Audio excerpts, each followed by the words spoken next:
Clem's coming now. We're live.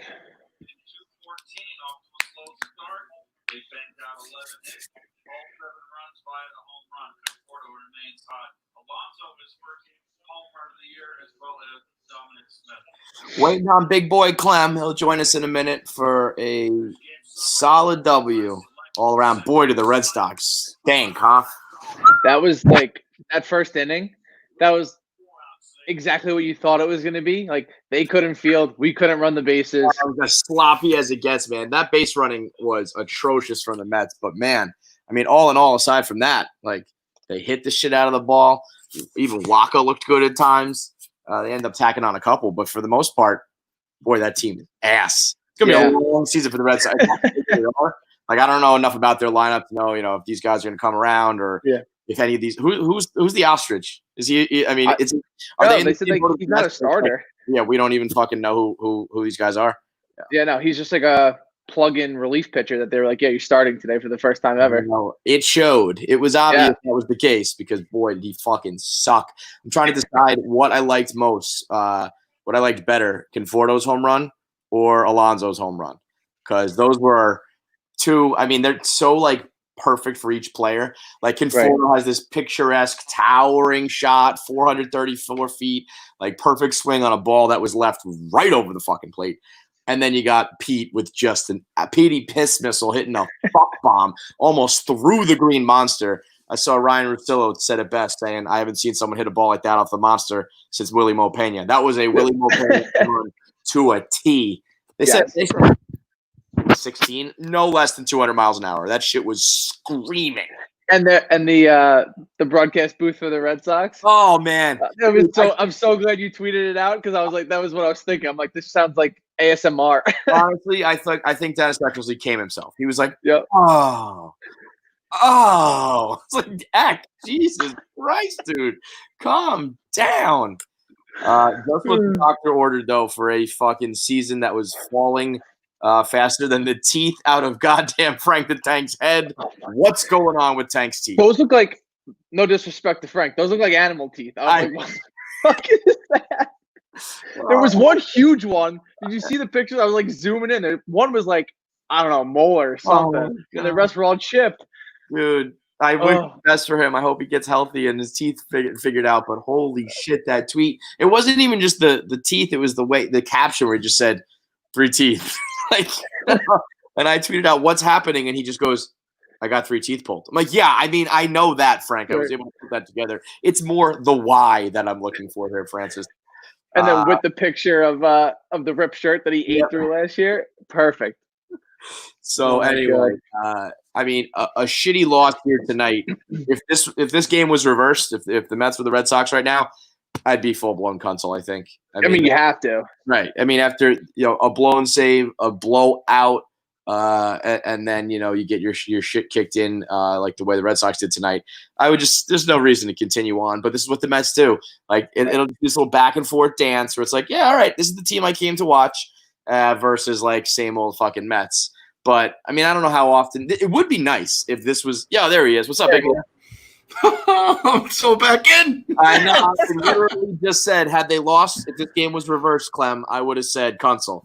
But they do just enough to keep you in the mix. And honestly, I don't think I'm used to it. But if this is the offense we have, if it's multiple bombs per game and everybody's a threat, sign me up for that. I haven't watched a team like that in a long fucking time. It's a pretty nice thing to watch. It's like one thing is when your team actually is able to hit the ball and get some offense going, but when you're just getting 2 and 3 run chunks on home runs, it's baseball's fun again. Who would have thought actually scoring runs and not being on a tightrope and then getting your guts ripped out one way or another is a lot more fun than all the other shit. I'm so happy right now. That's why the steroid era is the thing it was. That's why, people love the juice. Chicks dig the long ball. Yeah. Home runs are fun. Breaking news here on Gotta Believe Pod, because we are just not used to that. Just not used to it at all.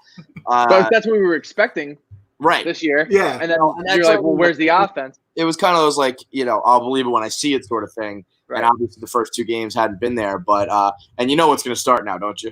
you know it should start to sit.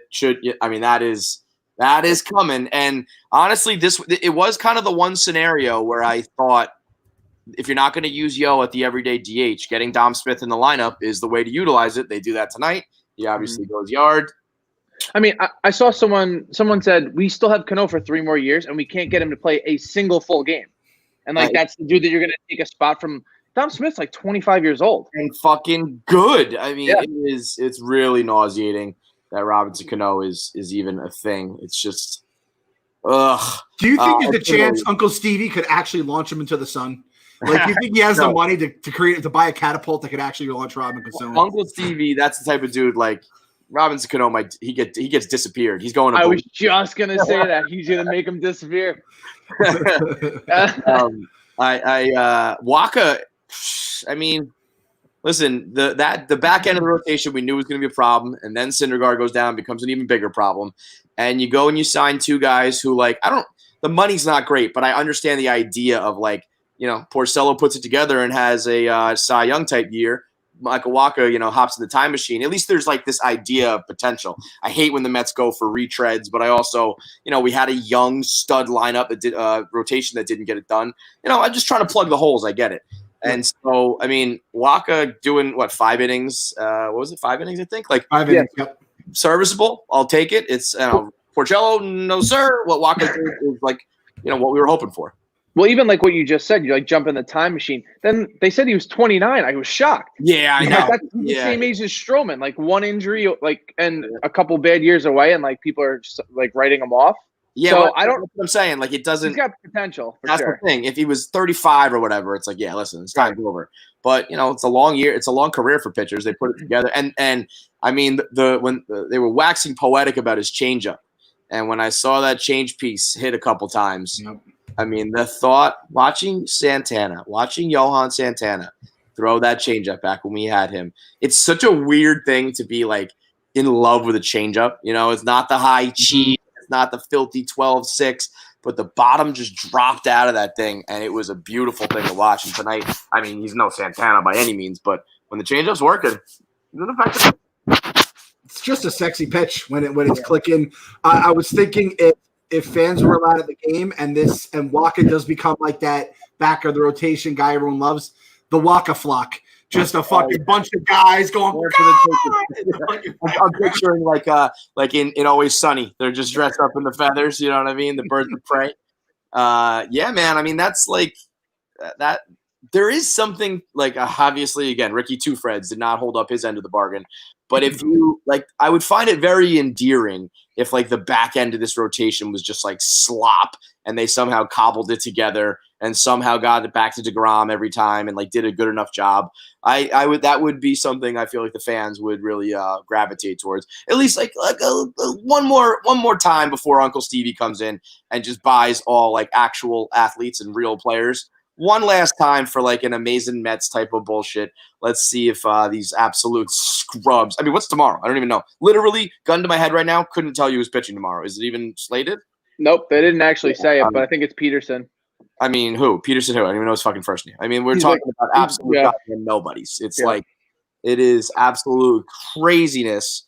And I know, again, you couldn't foresee the Syndergaard injury happening, but boy, in the past where we had like 8 or 9 potential starters to throw in there at any given moment, we are a little bit thin, a little bit, not exactly deep, Clem.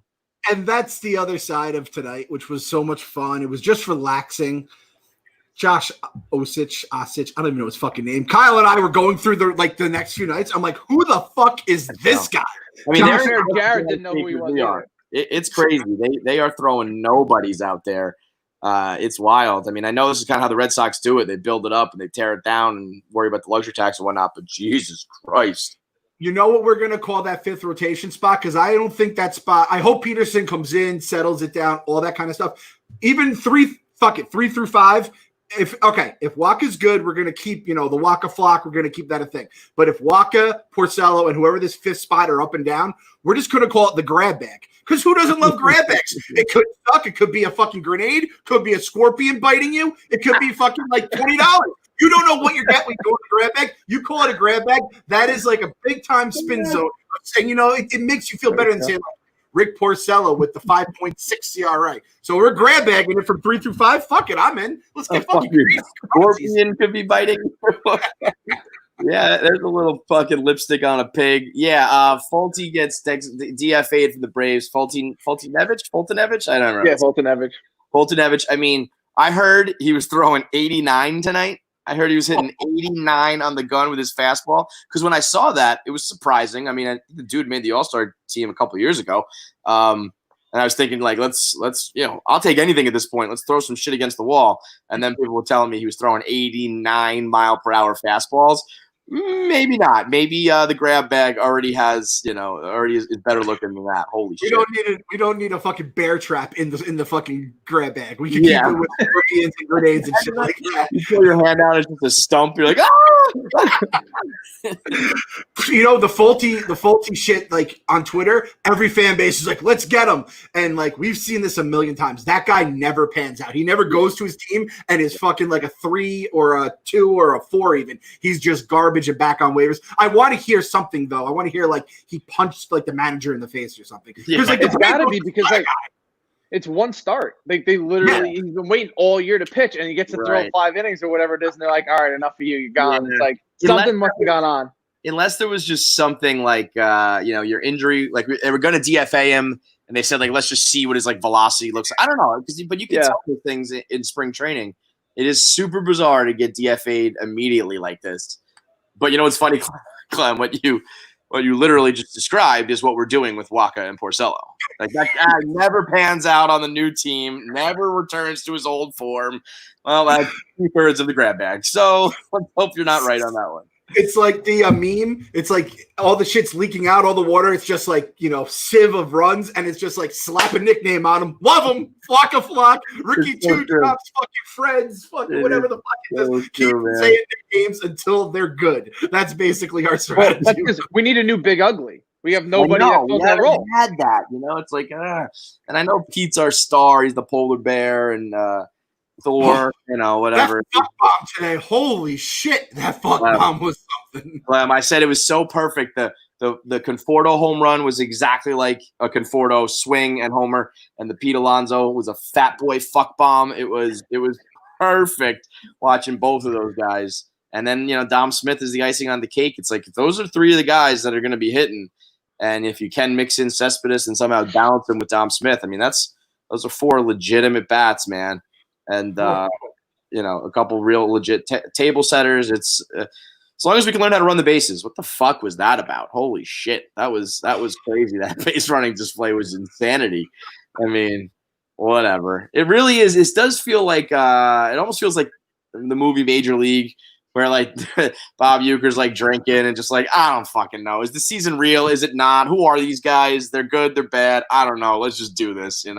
We're getting sold in like 2 months or whatever the fuck it is. Like, right. It really is just mail time to the folks. It is exactly Major League. Literal. It's like, so and you got Frank in the outfield screaming. Yeah. The sky's falling anytime anything happens. We got to have get a cutout of Stu Feiner, because the cutouts are obviously the rage. And we'll get a cutout of him when he's naked in the body issue. And we'll have to peel off a piece every time the Mets win a game or some shit. Pull a tooth out of Frank every time they get a fucking win. Clem, what's going on, man? What's happening to the big man? His tooths are falling out of his fucking head. But yeah, I mean, honestly, I'm happy the Mets won. I'm always happy the Mets win. I'm almost a little annoyed that they sucked me back in, because I would have just been full-blown Kunzel and it would have been peace. Yep. But I'm most happy that, like, I know we stave off execution here for Frank the Tank. Like, another night where we know we can guarantee Frank will go to sleep and not harm himself. Every other night, you never really know. So if you root against the Mets, you're like rooting against Frank Fleming's life, just so you know that. Yeah, exactly. You're rooting for Frank's demise at that point. That's exactly it. I love the fact that me and you tweeted back to back. You're like, I'm too old for the Mets bullpen. I said, I'm too tired to get upset about Familia. I was just sitting there, just absolute zero energy, just on E. And then I tweeted out, and then I'm just scrolling back to see. I'm like, oh my god, are you fuck? And you said it best, man. What is it? Angry and like old, grumpy old men. Basically, it's what we are. Fucking, we gotta be back. And then whenever Kyle has the gall to just like stay awake for his team, like you fucking idiot, you loser, you fucking young idiot. Before you got out and before we went live, I was like, we're so lucky there's no West Coast games. You guys wouldn't be able to stay up. Yeah, and honestly, as bad as that man on second rule is. If it puts me out of my misery earlier and doesn't let these things drone on for an extra 4 hours, I'll take it. 10:23 p.m. KMC Barstool. I am too old for the Mets bullpen. 10:24 p.m. Clem. I am too tired to get worked up about Familia giving up runs tonight. I think that's true, by the way. Like I commend like Rico Bosco's dad and even my mom for still watching games and like getting fired up and screaming. Like in 30 years, if it's the same way it's been for another 3 decades. I can promise you I'll either won't be watching or I will not possibly be able to get worked up about it after 60 years of watching it happen. No chance. No, I'm telling you, this is the fucking, we're living the origin story of the angry dads right now. This is how it goes. It comes, we get so tired, our kids get older, and then like once the kids like have stopped wearing us down mentally and physically, we then take out our aggression towards the Mets, and there's a callus that forms around us, and it cannot be penetrated. And we don't yell at the TV, we don't yell on Twitter, we just text our family members our misery, and that's how we get all these wonderful text messages, which we got one tonight, and we're getting them more and more of these dads who are just losing their minds for being into a fake season. It's fucking incredible. Also, at what age do dads stop memorizing the players' names and just start throwing out random letters? Because then it's like autocorrect. I'm trying to read it for my dad. I'm like, I think this guy's still on the team, but I'm not positive. Let me look it up. You guys got to talk to our boy Joey Langone. Joey is he grew up a Yankees fan, and then he just like stopped liking baseball because he was like playing baseball and he just got sick of it. And he just texts me. His dad still writes to him like pages about the Yankees. I told you they should have batted Judge third. It's like the batting order. That's the things dads get mad about too. I mean, we get mad about Cano, but dads get mad about like the silliest things. So we are definitely living that right now. We are becoming the old grumpy men right in front of our eyes. The only thing that can save us is Stevie. That's the only guy that's going to make us feel better and like maybe even things out. We don't have, I don't know. Like, are you guys worried about Familia? That's what I'm actually going to ask right now after one stupid fucking game. Who cares? Who fucking cares? We won. I mean, am I worried about Familia? Am I worried that water is wet? Am I worried? I mean, yeah, I'm pretty worried about a guy who absolutely stinks. Are you worried about global warming? Are you worried about the coronavirus, Kevin? I mean, I had stupid hopes. I mean, with this bullpen, I said to myself, like, all right, Kevin Diaz has had, a amazing season as a closer. Familia, lights out season as a closer. Betances, absolutely filthy at times. And if those guys reach their potential and they pitch up to their ability and they capture their old success, all the stupid fucking phrases. And I think like Betances, yeah, sure. Familia and Diaz, I mean, it's cooked. They're fucking done, and they're not going to ever be their old selves. That's fucking it. So yeah, no. The question is, I am not worried. I just know exactly what it is. Am I worried about like the shit my dog is gonna take? No, it's gonna happen, but I know it's also still a pile of shit. Yeah. Thank God for fucking Seth Lugo is like honestly the only thing in the world that he is just. He's like the cup of coffee in the morning. Like I know I'm gonna wake up, be tired. It's gonna suck. My day's gonna be the worst, and I just have Seth Lugo, a nice tall cup of Seth Lugo, and just like, thank you. So calm and like, yeah, no, I'm gonna wake up. The day's gonna suck.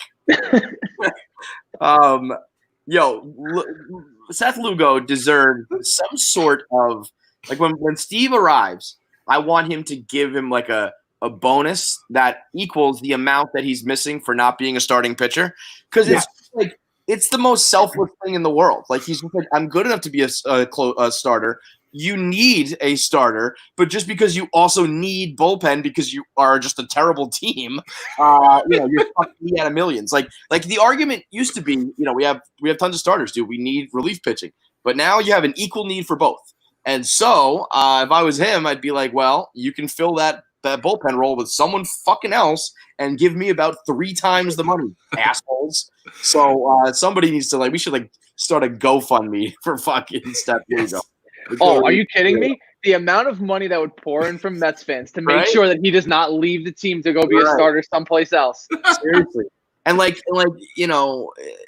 I wish we could pay him starter money, but just be but we still just really need you in the 8th and 9th. So you just best of both worlds, right? You don't even have to do a lot of work, and now you get all the money because he's like Andrew Miller a little bit. Remember when Miller was with the Yankees and then went to the Indians? He got a good deal when he went there, and he's you're gonna be a 3-inning guy, or 2-inning guy. That's all we need from you, and just shut up and go back to the bullpen. It's not that. It's a little bit less stressful. Yeah. Keys and whatever. Just take your money and pitch every day. And he's fucking awesome. It's funny. I mean, out of some of the names we've had over the years and shit, Seth Lugo pitches like this more for a little while longer. He's the best fucking reliever we've ever had. Are we telling our kids about Seth Lugo? Out of all the guys, all the relievers we've traded for, given contracts, and Billy Magners and you know who he is? Pedro Feliciano. Yeah. Pedro Feliciano was our best reliever that nobody ever talks about. With that sidearm, sweeping breaking ball that would catch the corner of the plate. Oh, my God. It could make me come. So, yeah, listen, Jared and Coley, you know what? Maybe tomorrow night we'll try to get him on the post game. I almost felt it was almost rude to ask him on the post game after this because if I was a Red Sox fan, I would have had realistically a preseason console. But my in-game console probably would have been tonight. It probably would have been after you put out the ostrich on the mound and you have 3 bombs. I think I would have called it. So Red Sox fans, Boston fans, the console is your friend. It will set you free. Jared basically had a console. Did you see his tweet tonight? I'm happy he said this because this is actually the essence of the console. This is what the console really is all about. In the Mets, there's a little bit of little stank on it because I'm more. It's more fuck the franchise for doing this to us. But if you're a Red Sox fan who had you've won multiple titles. Fuck, where is it? How many times did he tweet? He tweeted something to the essence of fuck it, I'm just here for the entertainment value now, which is basically what the console is. It's I'll still watch here and there. Yeah. But I'm off this as if it's something he said, if you're going to be a fucking disaster, it might as well be in a 60-game season. I'm just here for the entertainment now, which is basically what it is. It's if you're going to be a disaster, let's get this shit out of the way. It's June, a regular season. It's June. I don't care. Let's console, and then I can just be at peace. And if I want to watch every now and then, I can. So I think that's got to be the mantra of your Red Sox fans, because even in a shortened season, you watch 50 games of that in a row, he'll be fucking. I know how that game goes. So that's the problem with baseball. It's just too sickening for bad teams, for fans of bad teams, to make a fan base watch 162 games when your team is ass. It ain't right. It's just not. It's not humane. So console, either a hard console or a soft console already in play for the Red Sox, and the Mets have staved it off for another night, right? Tomorrow if they go out and they blow another save or it's another big blowout, the console meter's back up at fever pitch. Agreed. Yeah. I feel like we should almost. So tomorrow, I'm just looking at the schedule. It's literally Hall, which I thought it was Scott Hall. Maybe it's Matt Hall, who had a 7.7 ERA last year against TBD for us. So maybe we should wait until maybe Wednesday. We get Coley and Jared on. We have DeGrom versus Goldie. So two actual major league pitchers, if they can do it, that would be awesome. Or hey, if tomorrow could be a fun ass game. We're two weird rudderless fucking franchise fucking people. Tomorrow with those guys pitching and no fans in the stands, you're watching the spring training game. Yes, It's going to be a split squad, intra squad game that you're watching. That's just I don't even fucking know, man. Who even really cares? It's like that already. You had Seawald out in the stands trying to pretend to throw the ball back. I'm like, what the fuck is going on, man? Yeah, that was funny. You can't do that when you're Seawald. Dude, how about Verdugo acting like running back on that ball? It's yeah, dude, we're good. It went 434 feet. You're not gonna catch this thing. Yeah, look at that. Almost everybody with a hit tonight, except Ding, ding, ding. You got it, Robinson Cano. Everybody else got on the board. Even no mask Nimmo. What's going on with that quote? That quote is about the play on the field. I don't think I buy that. I got to hear it, and I got to read the whole thing. But he said, I think the masks do more harm than good. If he's talking about in the context of playing, like, yeah, no fucking kidding. Nobody's out here saying masks are good for gameplay. They're saying it's like a necessary evil. So I don't know. He was catching a bunch of backlash, and everyone was like, no, you're taking it out of context. It's like the context I'm reading, when people say masks are good or bad, they're not usually talking about your play on the field. So I don't know what happened there. Either way, even if it's misinterpreted or whatever, they need to sit everybody down and have like a PR meeting that's like, here are the questions you're going to be asked about coronavirus, about masks, about politics, about quarantine, about bubbles, about all this shit. And here is the answer you give. And it should just be a canned response that everybody spits out, because right now it's a shit show. The head of PR for the Mets, I'm pretty sure, is just like a dog that sounds like he's talking. Like that. Like, who the fuck does Jeff Wilpon hire as the head of PR? Because whoever it is stinks at their job. But you're right. I mean, Nimmo's from Wyoming. I think he's a pretty big God guy. So like, I think his wife's a nurse though. Yeah, his wife's a nurse, which is so much worse. Right. I don't get it at all. But yeah, big God guy. I can see him being like, Jesus has got me. Like, I don't need the mask. Don't worry about it. But I mean, good things. And all the Mets getting on track means that the season is officially in peril. It means Rob Manfred is officially like trying to figure out when he's going to cancel. Because once we're going to go like 3 games in a row winning streak and Waka's in the Cy Young race, that's when they're going to be like cancel the size. And then right. If I would actually, if the baseball gods the last season with the Wilpons canceled it on us while we still believed, would be a fitting end to the Wilpon era. I'd have to give him that much. I'd have to tip my hat at that point. Okay, I can see that. That's good for that's a good storyline. I get it. What's the quote I've been spitting out about the fraudulent season? That's really the mantra. We should put that whole paragraph on a shirt. You know what I'm talking about? Let me pull up the exact. I don't even want to fucking spell fraudulent. How do you spell fraudulent? F-R-A-D-U-L-E-N-T. F-R-A-U. Fraud.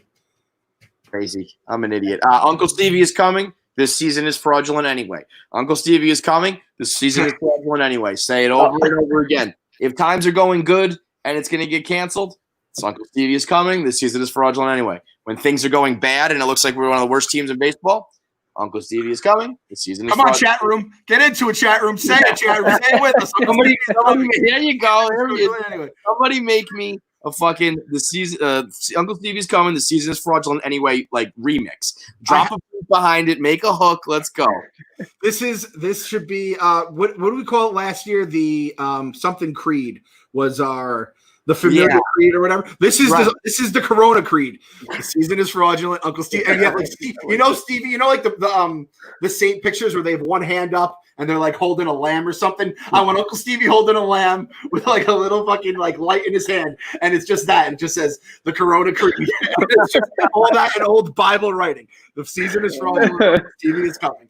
I kneel down in front of my bed, side of the cross, and I say, Uncle Steve is coming. Holding a shark in front of my All right, so we got a few more with the Sox. It's a 4-game set, right? So we're playing them all week? Home and home. 2-2. Yeah. Home and home. Okay, so we got them all week long. I'm sure we'll mix Jared and Coley up in here in a little bit throughout this week. But I don't even know. Is it a good thing to get roped back in or not? It depends on how old you are, probably. So congrats to the Mets fans who are like, there's a little bit of hope. And condolences to all the old and grumpy guys, old and tired over here, who are like, fuck, I guess I got to keep watching. At least I'll be happy tomorrow. Put it in the goddamn. We'll be back tomorrow. Gotta believe.